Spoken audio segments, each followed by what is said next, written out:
Let's start at the top, Sam. One of the first ever PFF NFL dailies that we did was a simple debate. Who's the best player in the NFL, Aaron Donald or Patrick Mahomes? And they're going to be at the top of the PFF 50. We went with Aaron Donald, once again, the best player in the NFL heading into 2021. But explain first the process and why this wasn't a slam dunk. Grab the quarterback, grab Patrick Mahomes. Yeah, well, for a start, the PFF 50, the PFF 101, these sort of overall lists that we do typically strip out position value, right? Otherwise, particularly the 50, would be like 25 quarterbacks, one after another. Then we would get to players like Aaron Donald. Then we get a few more quarterbacks, and then we'd get everybody else. So, frankly, I don't know about you, but that doesn't sound like a great list to me. Does not. So you strip out position value. You say, look, quarterback obviously is the most important position in the NFL, but that doesn't determine how good you are at what you do. So let's rank all these positions as if they're equal. Now, look, there's limits to that. There's no fullback on this list. Justin Tucker isn't on the list. We don't really care about kickers and punters. They may be people too, but they're not real football players. No disrespect to our friend, Mr. Leader, Tyke Leader, who, by the way, has had the CFL has been calling. CFL's interested. Well, we have a lot of CFL teams listening. We got to get the NFL is obviously the next step. We got to get the NFL in there. The CFL has been calling about this guy, kicker / punter / trick shots, 60-yard drop goals, whatever. NFL needs to get on the phone as well. Anyway, no disrespect to those guys, but they're not real football players. So every other position, we rank them, and then it's a case of, well, how do you compare, a cornerback with a wide receiver, with a center, with a quarterback? And there's no real scientific way of doing that, right? There's a lot of subjectivity to it, but I think one of the biggest ways of doing it is what's the gap between you and the next best guy, right? How much better are you at what you do than the next guy at your position? And to me, a huge amount of sort of just how good you are, period, is understanding the context of that and understanding the context of like where your position group is right now compared with 5-10 years ago. Like, what is the current state of your position in the NFL, and where are you compared with that context? So let's explain, because that's the context that puts Aaron Donald at the top, the best defensive player in the NFL. Just using a 3-year sample, the last 3 years, 96.2 grade. And by the way, the one other thing we need to clarify, at the end of the season, we had put together PFF 101. Mm-hmm. Before the season, we put together PFF 50. The 101 is looking backwards. It's just for the last season. So we have a PFF 101 for the 2020 NFL season only. The PFF 50 is looking forward. So the bigger body of work. When you look at Donald, his 3-year grade of 96.2, who's the second best interior defensive lineman during that time? Chris Jones, Kansas City Chiefs, 91.9. Yeah. The other guys in the running, like Cameron Hayward, of the Pittsburgh Steelers, he's a 91.6. So we're talking about 5 grading points between Aaron Donald and that next group: Chris Jones, Cameron Hayward, Grady Jarrett's a 90.9.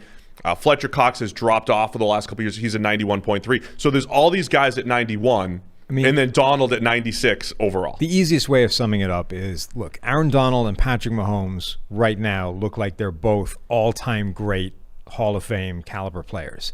But Patrick Mahomes wasn't the best quarterback in the NFL last year. Aaron Rodgers was, right? In any given season, there's 2 or 3 guys that are right up there with Mahomes. There's nobody in the same level, in the same stratosphere as Aaron Donald, and hasn't been since he came into the NFL, essentially, right? He has been at a level completely divorced from anybody else for as long as he's been in the league, in a way that just doesn't apply to Mahomes or anybody else at any other position, right? He is just in this other world. And the only player we've ever seen hit similar levels of that was the sort of 3-4 year stretch where J.J. Watt was on that kind of plane, right? Before Aaron Donald rolled in, when J.J. Watt was playing in a world by himself, the multiple defensive player of the year, before injuries started to bite, and he hasn't been the same player since. But that, I think, pushes Donald above the likes of Mahomes, is that Donald doesn't have a peer. Mahomes does. Like, Rodgers on his day is as good as Mahomes, if not better. Tom Brady on his day has been as good as, like, there are players in the NFL right now who, any of whom can rock up and be as good as Patrick Mahomes. There's nobody that can do what Donald does. Nobody.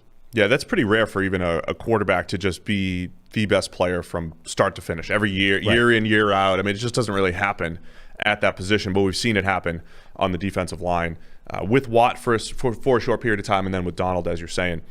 All right, let's get into Mahomes here. Over the last 3 years, the most valuable quarterback in the league. He's had only 3 years as a starter.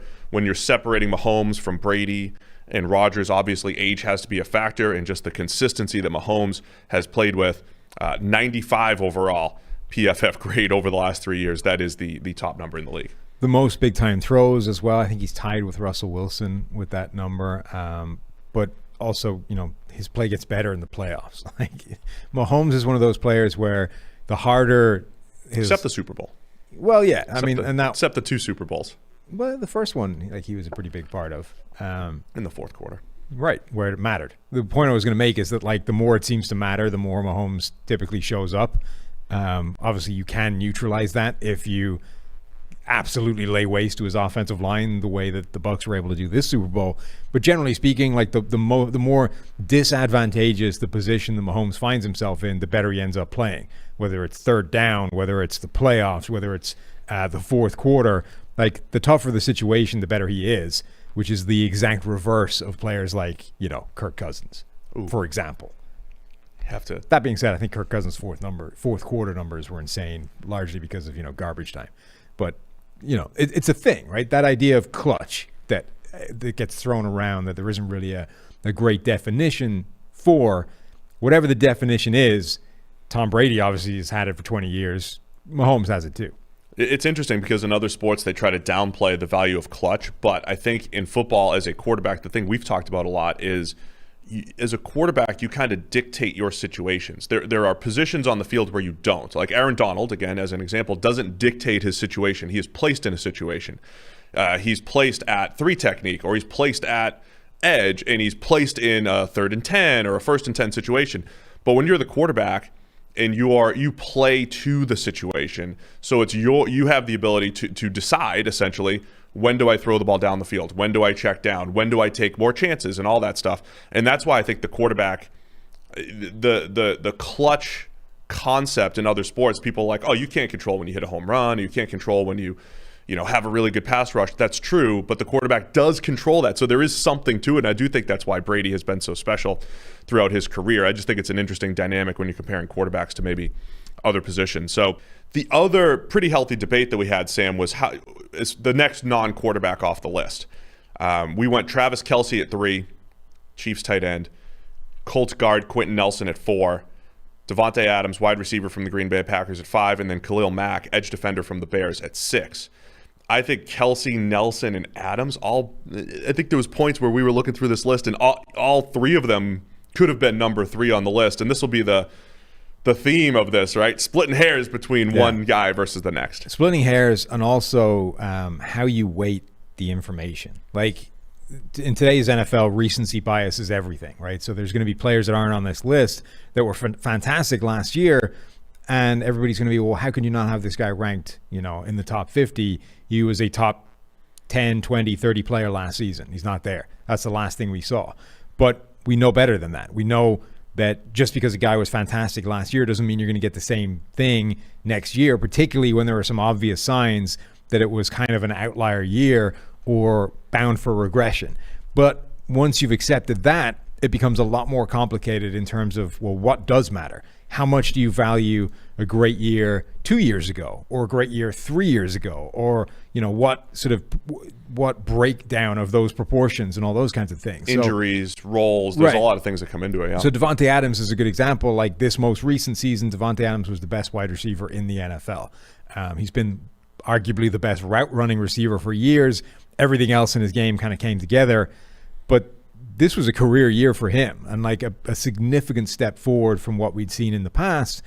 So do you assume this is him now? Like he's now in that Julio Jones category of the best wide receiver in the NFL from now on until he starts to decline? Or was this a high watermark? Does the tide go out a little bit and you start to see more of a Davante Adams from the previous couple of years? And this is the same kind of conversation with every one of these guys. Khalil Mack has had a couple of relative down years, but then bounces back a little bit. So do you give Khalil Mack credit for rediscovering his best form? The whole thing is very difficult when you're talking about splitting hairs between players that are all great. Yeah, but I think part of it is what you said initially on Donald is when you compare to your peers. Comparing Davante Adams to his peers is more difficult because there's a slew of really good receivers. We've talked about this for a while, whether it's the nature of the position or just the way the NFL's going. When you're picking out elite receivers or true number ones, you can go 15 or 20 deep in the NFL.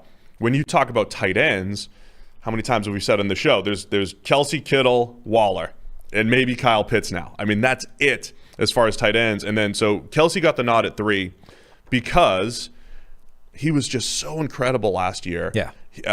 It's nice playing with Mahomes, certainly, but Kelce's ability to just be a mismatch as a receiver. Remember what he did to Denzel Ward, one of the best cover corner, one of the best corners in the NFL, and just making him look foolish. Nobody can really cover Travis Kelce. Right, and the fact that Denzel Ward was on him at all it sort of tells you something about the state that he had gotten to in terms of teams trying to defend him. Like, teams went through the spectrum of everybody they had on defense to try and find somebody that could actually match up with Travis Kelce. Like, typically, you're not going to see your number one cover corner match up with a tight end. It just doesn't happen, particularly when your number one cover corner is not built like Jalen Ramsey.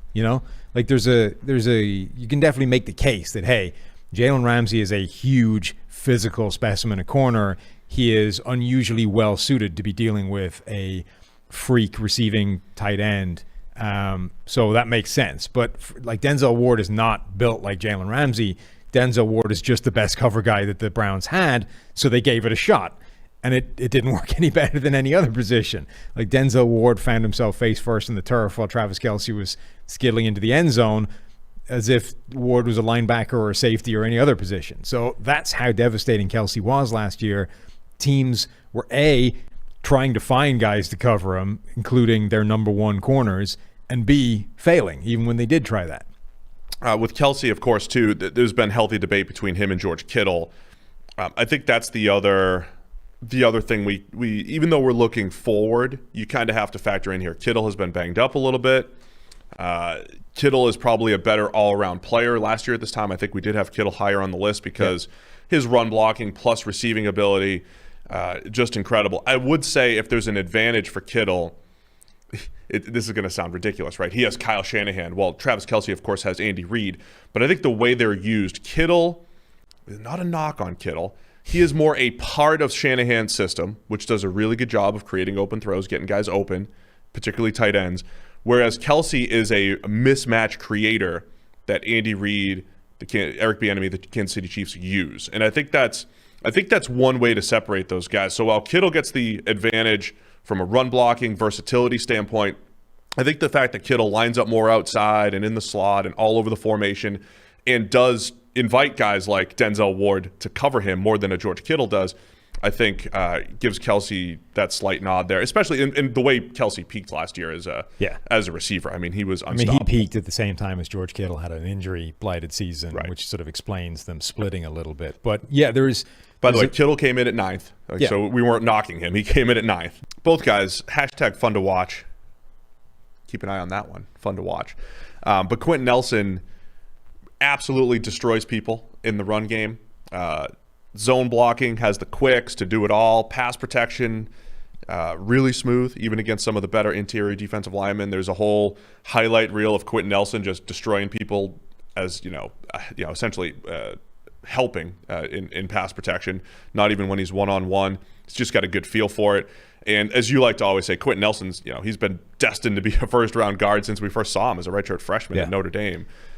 So having him at 4 makes a lot of sense. Zach Martin at 13. He's also got the smarts and awareness that some other players don't have. Like there's multiple plays where he picks up a guy that shouldn't be anything to do with him. A late rusher on the blitz that's going to kill the quarterback, and Nelson is able to see it coming, know that he can sort of bail from his original guy and just torpedo this dude, take him out of the play just by the quarterback, A, enough time to get rid of the ball, and B, buy him life for the next play in a way that, like, those are plays that they're really small things in terms of there's maybe like 2 of them a year. But each one of those is a play that could potentially destroy your quarterback and that most players aren't even making. And not only that, but you're not criticizing them for not making them, right?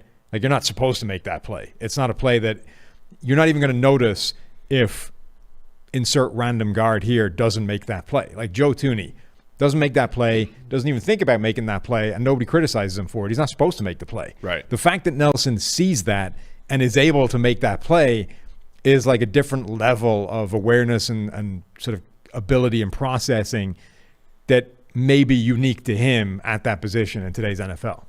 One other way to quantify it, too, as far as Nelson goes, I did that little pre-free agency study on the Colts, right? What do they do? Do they move Quenton Nelson to left tackle or keep him at left guard? And when you go through how many wins you're going to add to your team, it took, if you were going to move Nelson to left tackle, he's so good at guard, it was going to take essentially a really, really good replacement guard, or it's going to take a really good tackle as they lose Anthony Costanzo to just like break even with what Quenton Nelson plus Anthony Costanzo brought to the table. So it was really difficult to justify moving Quenton Nelson because you've got him locked in essentially as the most valuable guard in the league. And when you are that much better, again, comparing to your peers, when you are that much better, there's that level of comfort that is extremely valuable when you're projecting players going forward.